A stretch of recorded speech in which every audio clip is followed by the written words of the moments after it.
اور جو کچھ امام طحاوی رحمۃ اللہ علیہ نے لکھا ہے اور جو کچھ اس کی تشریح امام محمد بن محمود اور ابو منصور ماتریدی امام الہدا رحمۃ اللہ علیہ نے کسی اور انداز میں کی ہے، یعنی شرح تو اس کتاب کی نہیں لکھی، لیکن کہا انہوں نے بھی وہی کچھ ہے جو امام طحاوی رحمۃ اللہ علیہ کہتے تھے، اور ان سے بھی پیچھے ان تینوں ہستیوں سے جو کچھ امام ابو حنیفہ رحمۃ اللہ علیہ نے فقہ اکبر میں لکھا ہے، دعا کرنی چاہیے کہ اللہ تعالیٰ اسی پر قائم رکھے۔ ہم میں سے ہر شخص کا یہ عقیدہ ہے، اور اللہ کا شکر ہے میرا یہ عقیدہ ہے، اور اللہ تعالیٰ مجھے اس پہ قائم رکھے، اور خدا آخری لمحے تک قائم رکھے، اسی پہ موت دے اور اسی پہ اٹھائے۔ اور یہ وہ سارا دین ہے جس کے لیے حضور اقدس صلی اللہ علیہ وسلم دنیا میں مبعوث کیے گئے، یہی وہ دین ہے جس پہ بدر اور احد کی لڑائیاں ہوئیں، اور یہی وہ دین ہے جو ایک کافر اور بدعتی میں اور ایک مسلمان اور سنی میں فرق پیدا کرتا ہے۔ امام ابو الحسن اشعری رحمۃ اللہ علیہ، ان کا نام تھا علی بن اسماعیل بن ابی بشر، بلکہ امام ابو الحسن اشعری رحمۃ اللہ علیہ اسحاق بن سالم بن اسماعیل بن عبداللہ بن موسیٰ بن بلال بن ابی بردہ، یہ علی بن اسماعیل جو تھے امام ابو الحسن اشعری رحمۃ اللہ علیہ، علی ان کا نام تھا، ان کے والد تھے اسماعیل، اور ان کے والد جو تھے وہ تھے اسحاق، ان کے والد تھے سالم، اور ان کے والد تھے اسماعیل، اور ان کے والد تھے عبداللہ، اور عبداللہ جو تھے وہ ان کے والد کا نام تھا موسیٰ، اور موسیٰ کے والد جو تھے وہ تھے بلال، اور بلال کے والد جو تھے ابو بردہ تھے۔ اور ابو بردہ کس کے بیٹے تھے؟ یہ حضرت ابو موسیٰ اشعری جو مشہور صحابی ہیں رضی اللہ عنہ، ان کے صاحبزادے تھے۔ ابو موسیٰ اشعری رضی اللہ عنہ کا نام عبداللہ ابن قیس تھا، اور ابو موسیٰ اشعری رضی اللہ عنہ سیدنا علی رضی اللہ عنہ کے نمائندے تھے اس واقعے میں جو ان کے اور معاویہ رضی اللہ عنہ کے درمیان اختلاف پیدا ہوا تھا، اور ابو موسیٰ اشعری رضی اللہ عنہ سے 9 واسطوں میں یہ شخص پیدا ہوا، شیخ ابو الحسن علی بن اسماعیل ابو الحسن اشعری بصری رحمۃ اللہ علیہ، اور ان پر بہت کچھ لکھا گیا ہے، اور کچھ مختصر طریقے پہ ان کی سوانح اور اس شخصیت کی عظمت کو بیان کرتے ہیں۔ اور وہ اتنی بڑی شخصیت تھی، اتنی بڑی ہستی تھی کہ امت کا شیرازہ جو منتشر ہو رہا تھا اس انسان نے باندھ دیا، اور امت جو زلزلے کی حالت میں تھی اس انسان سے سکون ملا، اور امت اور نوجوان اس زمانے کے جو ڈھونڈتے پھرتے تھے کہ ہدایت کہاں ہے، اور ان سارے فرقوں میں کون سا فرقہ حق پر ہے اور کون سا فرقہ سچا ہے، اور کیا وہ معتزلہ کی طرف جھک جائیں، کیا وہ ان لوگوں کی طرف چلے جائیں جو تقدیر کا انکار کرتے ہیں، کیا وہ ان لوگوں کی طرف چلے جائیں جو سیدنا علی رضی اللہ عنہ کو معاذ اللہ ثم معاذ اللہ کافر قرار دیتے ہیں، ان لوگوں کی طرف چلے جائیں جو سیدنا علی رضی اللہ عنہ کی خدائی کے قائل ہیں۔ جائے آخر کوئی آدمی کہاں، اللہ نے مشعل روشن کی، اللہ نے انوار کی بارش کی اس پہ، اور یہ تھے ابو الحسن اشعری رحمۃ اللہ علیہ، اہل سنت والجماعت کے امام اور متکلمین کے آقا، اور حضور اقدس صلی اللہ علیہ وسلم کی سنت طیبہ کی ناصر، اور اللہ کے دین پر جو الزامات لگ رہے تھے ان الزامات کو دور کرنے والے، اور مسلمانوں کے عقائد کے لیے زندگی کھپا دینے والا انسان، اور ایسی اللہ نے ان کی محنت میں برکت دی کہ ان کی محنت اس دن تک باقی ہے جس دن اللہ کا اشارہ ہو، اللہ کا حکم ہو اور اسرائیل سور پھونک دے، اس دن تک ابو الحسن اشعری رحمۃ اللہ علیہ کو خیر کے نام سے یاد کرتا رہے گا۔ اللہ تعالیٰ سے دعا ہے کہ جن چیزوں میں انہوں نے محنت کی اور جو عقائد پہ مسلمانوں کو جمع کر گئے، اللہ مجھے اس پہ قائم رکھے، اور اللہ تعالیٰ موت بھی اسی پہ دے، اور اپنے حضور میں جب پیش ہوئی ہو اس کے تو خدا اسی عقیدے پہ اپنے سامنے بھی اٹھائے۔ اتنے بڑے امام تھے کہ تقوی اور نیکی اور اللہ کے ساتھ تعلق ختم تھا اپنے زمانے پہ ان پہ، اور انہوں نے رسول اللہ صلی اللہ علیہ وسلم کے دین کی ایسی مدد کی کہ جو مدد کے متعلق کبھی اس نے کہا تھا ورقہ ابن نوفل رضی اللہ عنہ نے کہ میں اگر زندہ رہا تو میں آپ کی بہت بھرپور مدد کروں گا۔ خدا نے بھرپور مدد کا کام ان سے لیا۔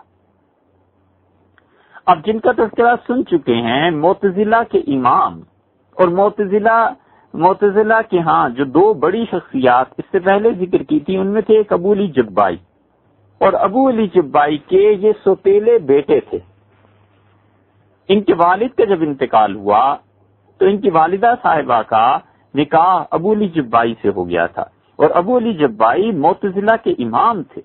ابو علی جبائی کے سامنے کون بول سکتا تھا؟ لیکن ابو علی جبائی میں بس یہ کمی تھی کہ وہ بات کر لیتے تھے، لیکن لکھنا ان کے لیے ذرا تکلیف دہ تھا، مشکل تھا، اپنی اپنی طبیعتوں کی بات ہوتی ہے۔ اور یہ پھر اس زمانے میں جب اس رشتے میں ان کی والدہ ان سے منسلک ہوئی تو یہ بھی چلے گئے، اور ابو الحسن اشعری رحمت اللہ علیہ نے اس کے ساتھ ساتھ اپنے سوتیلے والد کی مدد شروع کی، اور پھر ہوا یہ کہ یہ خود ابو الحسن اشعری رحمت اللہ علیہ معتزلہ کے امام بن گئے۔ کوئی آدمی اس وقت نہیں تھا جو ابو الحسن اشعری رحمت اللہ علیہ کی چلتی زبان کے سامنے ٹھہر سکتا۔ چڑھتی ہوئی جوانی، کھولتا ہوا خون، علم کا عروج، تقویٰ کی دھاک، بولنے والی زبان، سوچنے والا دماغ اور گہرا دل، اللہ نے ان سب اوصاف کو اس میں جمع کر دیا تھا، اور معتزلہ کو گویا کہ ایک زندگی ملی ہوئی تھی اس شخص کے ذریعے، یہاں تک کہ انہوں نے 260 ہجری میں شیخ کی پیدائش ہوئی، اور انہوں نے 300 تک تقریباً اپنی زندگی کے 40 سال معتزلہ کی خدمت میں گزارے، معتزلہ کے عقائد کی طرف دعوت دیتے رہے، اور لوگوں کو بار بار بتاتے رہے مناظرے کر کر کے کہ جس چیز پر معتزلہ ہیں وہ حق ہے، حتیٰ کہ ان کی طبیعت میں بے چینی پیدا ہوئی، اور انہیں خیال ہوا کہ کسی طرح کوئی ایسی بات مل جائے جو دل کو اطمینان دے، اور جو بھی ان کے ساتھ ہوا ہوگا۔ لیکن کہتے یہ ہیں، ان کے حالات میں لکھا ہے کہ ایک مرتبہ وہ سوئے ہوئے تھے، اور انہوں نے رمضان میں حضور اقدس صلی اللہ علیہ وسلم کی زیارت کی۔ سبکی نے، مراد تاج الدین ابو نصر عبد الوہاب بن علی بن عبد الکافی السبکی ہیں، جنہوں نے طبقات الشافعیت الکبریٰ لکھی ہے۔ ان کی ولادت ہوئی 728 ہجری میں، اور یہ وہ سال ہے جب شیخ الاسلام ابن تیمیہ رحمۃ اللہ علیہ کا انتقال ہوا، اور 771 ہجری میں خود ان کا انتقال ہو گیا۔ تھوڑی عمر میں یہ وفات پا گئے۔ انہوں نے اس کا ذکر کیا اس خواب کا، اور وہ کہتے ہیں کہ رمضان المبارک میں وہ سوئے ہوئے تھے۔ انہوں نے اپنی کتاب طبقات الشافعیہ میں 3 جلد میں جہاں ابو الحسن اشعری رحمۃ اللہ علیہ کا تذکرہ کیا ہے، وہاں انہوں نے یہ بات لکھی ہے کہ کہتے ہیں وہ رمضان میں سوئے ہوئے تھے ابو الحسن اشعری رحمۃ اللہ علیہ، اور معتزلہ جو جس حلقے کے وہ سربراہ تھے اس سے بحث مباحثہ دن رات جاری تھا، اور ایک دن گھر تشریف لے گئے، سوئے تو حضور اقدس صلی اللہ علیہ وسلم کو خواب میں دیکھا، اور آپ نے فرمایا علی اس مذہب کی حمایت کرو جو کہ مجھ سے ہے، فإنها الحق، حق وہ ہے جو میری روایات ہے۔ جب آنکھ کھلی تو انہیں عجیب بے چینی دل میں محسوس ہوئی، اور انہوں نے سوچا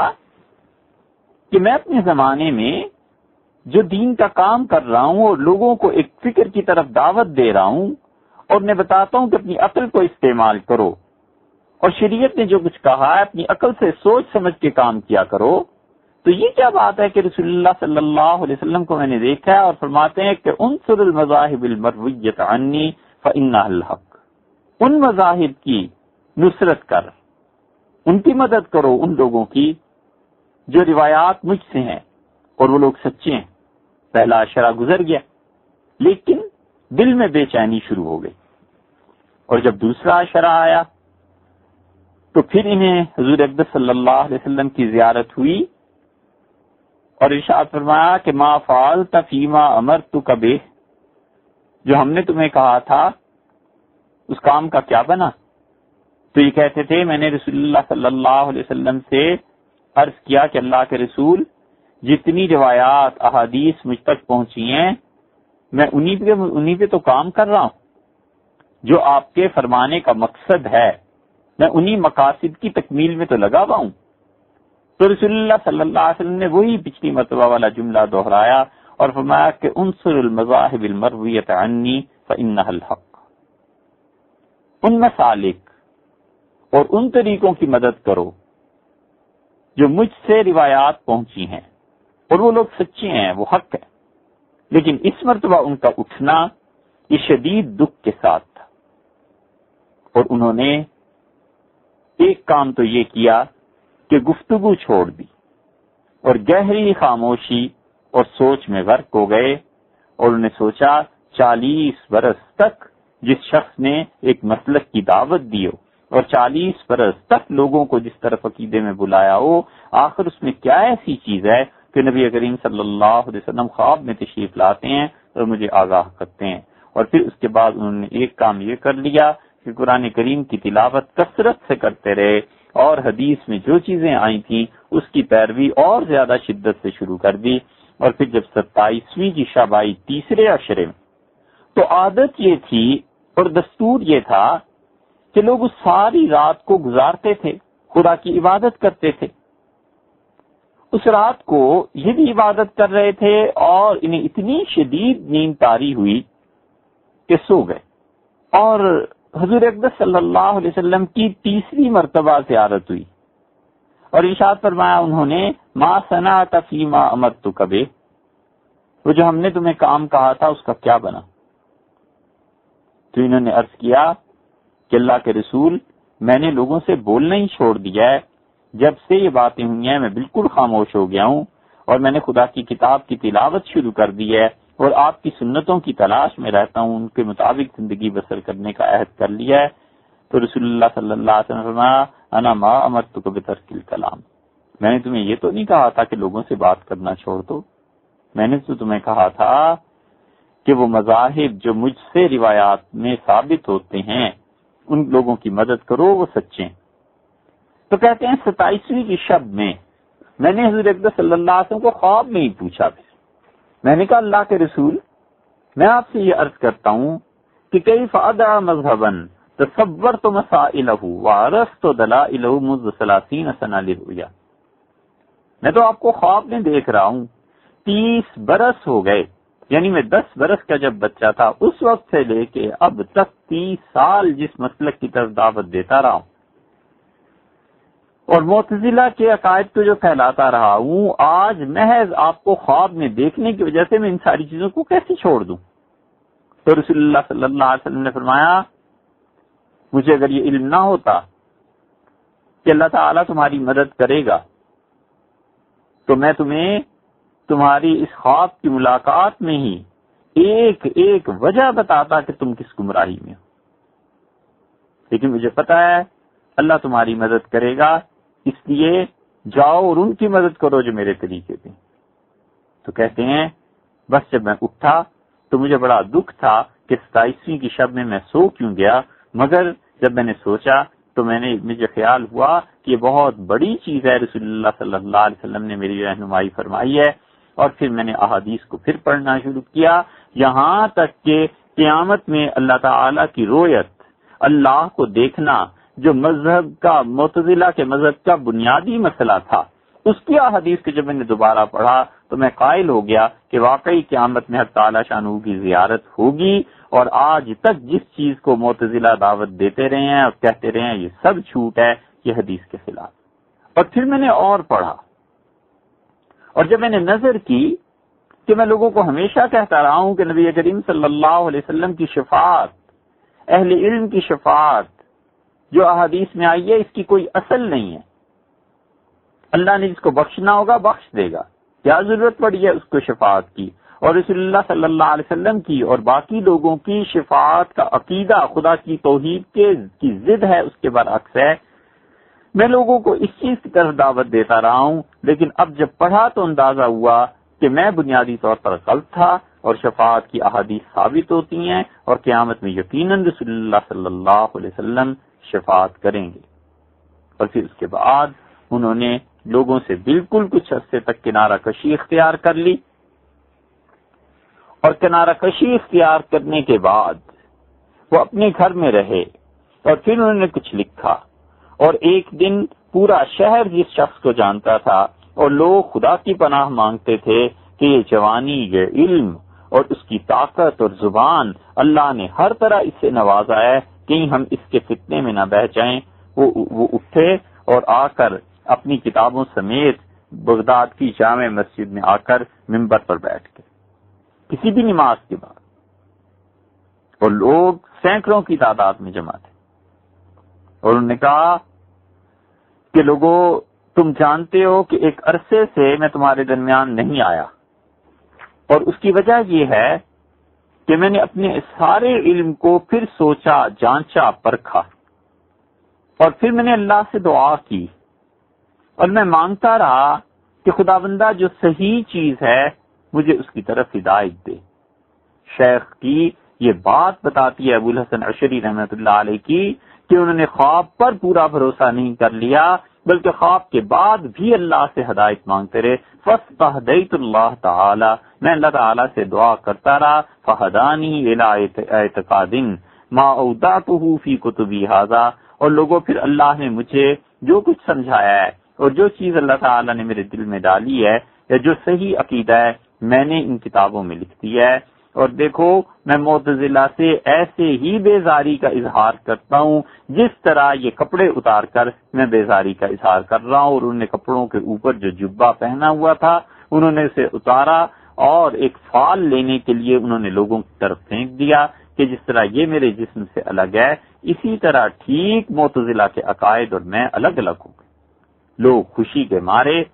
ٹوٹے اور انہوں نے اس جبے کے ٹکڑے تار تار کر دیے، اور ابو الحسن عشری رحمۃ اللہ علیہ کے ہاتھ چومے، اور ابو الحسن عشری رحمۃ اللہ علیہ نے اس مدت میں جو کچھ لکھا تھا لوگوں کے حوالے کیا، اور انہوں نے کہا کہ اسے دیکھو،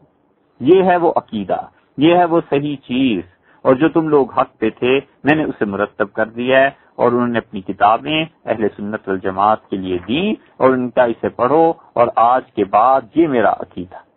کہاں وہ شخص